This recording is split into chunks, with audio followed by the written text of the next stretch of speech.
শুভ নববর্ষ। সবাইকে পয়লা বৈশাখের শুভেচ্ছা রইল। আজ সকাল সকাল উঠে পড়েছি। উঠে পড়ার পরে সবাই আগুন লাগাচ্ছে, যে যার বাস্তুতে আগুন লাগানো হয় আজকে। তো উঠে তাড়াতাড়ি স্নান ফান শেষ করে ঠাকুর ঘর পরিষ্কার করে ঠাকুরের বাসন সব একসাথে নিয়ে নিয়েছি, দিয়ে পরিষ্কার করব। পরিষ্কার করে নিয়ে চলে এলাম। তো আমার গোপাল সোনা ঘুমাচ্ছে, ওকে এখন তুলতে হবে। তুলে দিয়ে স্নান করানো আছে। সকাল সকাল পুজো সব কিছু শেষ করে দিই। তো সবাইকে তো জানিয়ে দিয়েছি শুভ নববর্ষ বলে, তো আমার গোপালকে এখন জানাবো।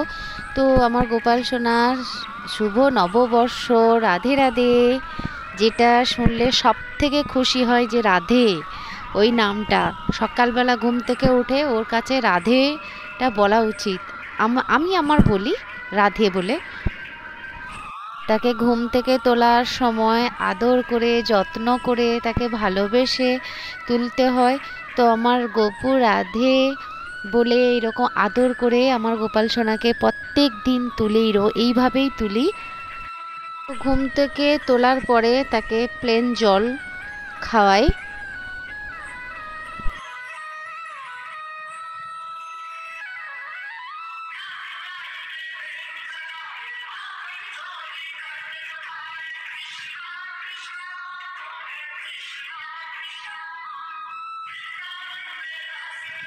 তো দেখো বন্ধুরা, আমার গোপাল সোনাকে সত্যি খুব সুন্দর লাগছে না?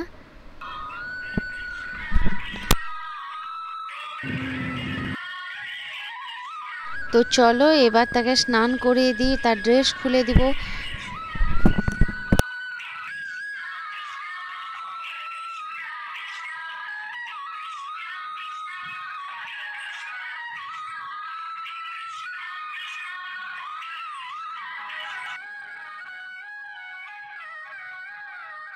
স্নান করানোর জন্য একটা থালি নিয়ে নিব।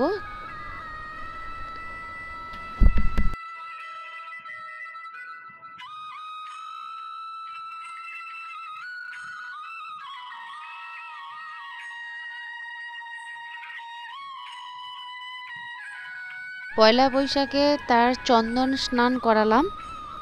তো চন্দন লাগাতে লাগাতে চোখে লেগে গেছে, চোখের কাছে পরিষ্কার করে দিলাম। দই মাখাবো, ভালো করে ওর গায়ে দইটা ভালো করে মাখিয়ে দিলাম। দেখো মনে হচ্ছে না যে দইটা কাটছে?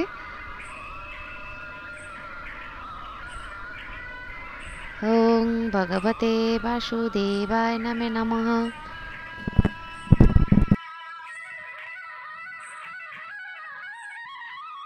ভালোভাবে পরিষ্কার করে নিলাম। পরিষ্কার করে নেওয়ার পরে প্লেন জলে স্নান করিয়ে দিলাম।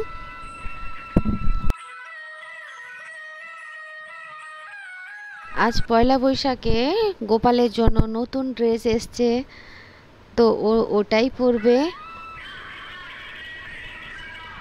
তো পরানো হয়ে গেল।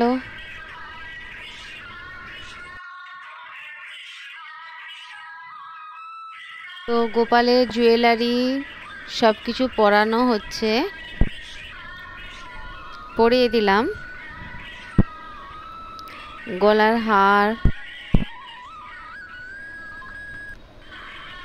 চুল, ওর মুকুট,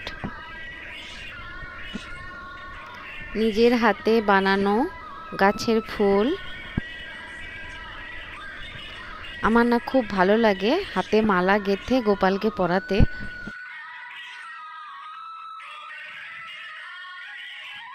তো আমার গোপালকে এইভাবে খেতে দিই আমি।